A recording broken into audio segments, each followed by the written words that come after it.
Hello friends, मुश्किल राहें भी आसान हो जाती हैं, हर राह से अपनी पहचान हो जाती है।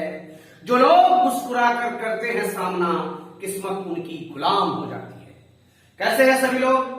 चलिए आज के इस वीडियो में हम लोग जिस विषय पर बात करने जा रहे हैं वह है जैक बोर्ड एग्जाम का फर्स्ट टर्म, और फर्स्ट टर्म का जो पैटर्न है वो कैसा होगा।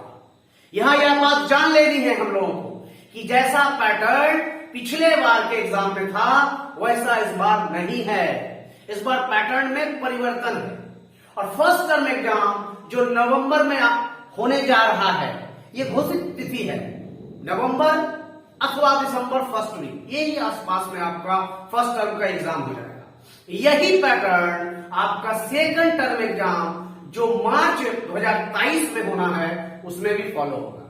तो पैटर्न क्या है, इस पर ही चर्चा करने के लिए आज हम लोग यहां उपस्थित हुए हैं। तो आइए साथियों, हम लोग देखते हैं कि जैक बोर्ड 2023 न्यू पैटर्न यह क्या है। सबसे पहले तो हम लोग यह जान लें कि हमारा जो फर्स्ट टर्म एग्जामिनेशन है वो नवंबर महीने में एक्सपेक्टेड है, यानी नवंबर 2022 में होना तय है।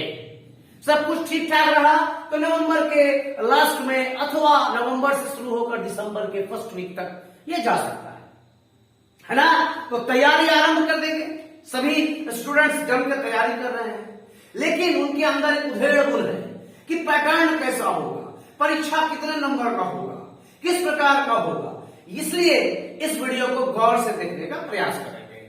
हम लोग यहां पर देखेंगे, हमने 3 कॉलम में आपको दिखाने का प्रयास किया है। पहला है प्रश्न के प्रकार, दूसरा है प्रश्नों की संख्या, आपको ज्ञात होगा कि फर्स्ट टर्म का संख्या, और तीसरा है कुल अंक। यह जो आपको परीक्षा लिखना है नवंबर में वो है 40 मार्क्स का, 40 मार्क्स का आपको लिखना है। तो कैसे लिखना है तो हम यहां देखेंगे, एक अंक वाले कुल प्रश्न हैं 30। एक अंक वाले कितने प्रश्न हैं? 30। हाँ, एक अंक वाले 30 प्रश्न है। इसमें सभी प्रश्न बहुविकल्पीय नहीं है दोस्तों।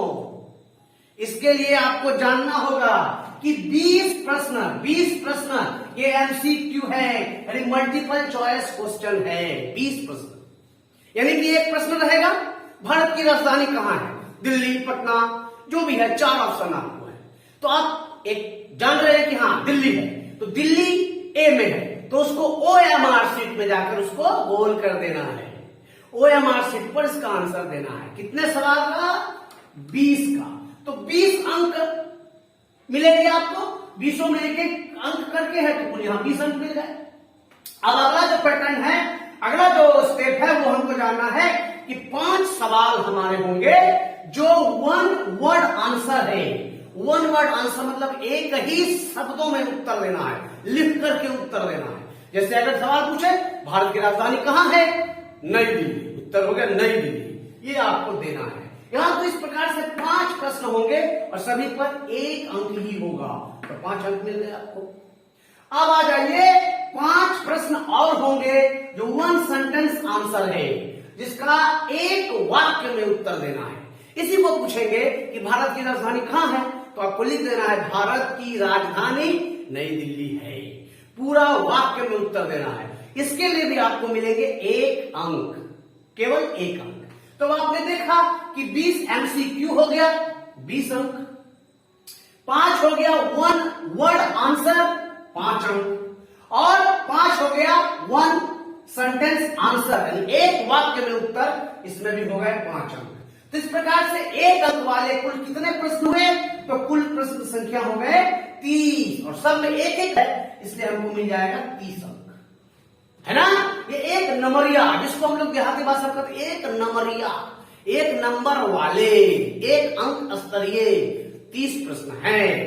यहां पर हमेशा याद रखिए कि केवल 20 जो है वो मल्टीपल चॉइस क्वेश्चन है। बाद बाकी का आंसर आपको लिख करके देना है। यहां 1 शब्दों में देना है, एक एक नंबर करके मिलेगा, 5 नंबर, और यहां एक एक वाक्यों में देना है, एक यहां भी 1 नंबर है, 5 नंबर। टोटल यहां हमने प्राप्त कर लिए 30 नंबर, 30 अंक। अब आ जाइए 2.5 अंक वाले, दूसरा जो सेगमेंट है, दूसरा जो पैटर्न, दूसरा जो प्रकार है वह है 2.5 अंक वाले। 2.5 अंक वाले 3 प्रश्न आपको मिलेंगे और 3 में से आपको जवाब देना है 2 का। कितने का? 2 का। और 2 मिलेंगे आपको जवाब देने के लिए 2.5 अंक करके, तो आपको मिल रहे हैं कितने अंक? 5 अंक। 2.5, 2.5, 5। 4 वाक्यों में हो, 5 वाक्यों में हो, 6 वाक्यों में हो, ये आपको यहां पर आंसर देना है। ठीक है। अब आ जाइए 5 अंक वाला। 5 अंक वाला आपको 2 सवाल रहेगा जिसमें से एक ही का उत्तर देना है। इस प्रकार से यह दीर्घ उत्तरीय प्रश्न कह सकते हैं। तो दीर्घ उत्तरीय प्रश्न आपको एक जवाब देना है और एक जवाब देना है, 5 अंक मिलेगा, तो यहां पे आपको 5। तो इस प्रकार से लिखने वाले जो होंगे लघु उत्तरीय और दीर्घ उत्तरीय दोनों का जब हम लोग जोड़ देखेंगे तो 5 और 5 10 अंक। पहले हमने प्राप्त किया 30 अंक, अब हम प्राप्त कर चुके हैं 10 अंक। तो 30 और 10 कुल कितने अंक हो गए? 40 अंक। तो इसी पैटर्न पर इस बार आपको परीक्षा लिखना है। परीक्षा की तैयारी आरंभ कर दीजिए। घबराने की कोई बात नहीं है। बहुत ही अच्छी खुशखबरी है कि इस बार आपको इस पैटर्न पर परीक्षा देना है। आपको लिखने की क्षमता भी आपको आपकी देखी जाएगी कि आप लिख पाते हैं कि नहीं पाते हैं, आप वाक्यों में उत्तर दे पाते हैं कि नहीं पाते हैं। तो इस प्रकार से हम लोग अपनी तैयारी को जारी रखेंगे। बहुत ही जल्द आपको मॉडल क्वेश्चन पेपर भी बाजार में उपलब्ध होगा, उसको लेकर भी आप प्रैक्टिस कर सकते हैं। और जिसका हमें था इंतजार, अब वो घड़ी आ गई है।